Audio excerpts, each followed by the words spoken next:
Bonjour, c'est Jean-Philippe de Tout Chanter, l'école de la voix. Et dans cette vidéo, on va parler de voix parlée et de voix chantée et de la possibilité qu'on a de choisir les sons qu'on produit.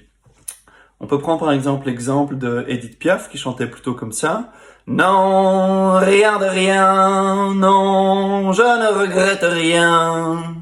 On pourrait penser, si on l'a jamais entendu parler, qu'elle va parler comme ça. Oui, bonjour, c'est moi, c'est Edith Piaf. Alors qu'en fait, pas du tout. Écoutez un petit peu cet extrait de Edith Piaf qui parle. Je pense que je devine à travers les êtres. Je crois que j'ai ce sens de double vue. Même si personne ne le voit, moi je sais que 2 ans après, je vois le personnage tel qu'il sera. Edith Piaf a plutôt tendance à chanter dans le mode edge, avec plutôt beaucoup de volume et plutôt un son assez tranchant, parce que c'était la mode à l'époque, probablement qu'elle aimait bien ça aussi. Peut-être que son directeur artistique lui demandait de chanter comme ça. Si elle était née à l'heure actuelle, peut-être qu'elle aurait chanté ça comme ça. Non, rien de rien. Non, je ne regrette rien. Plutôt dans un son neutral, peut-être même avec de l'air. On n'en sait rien.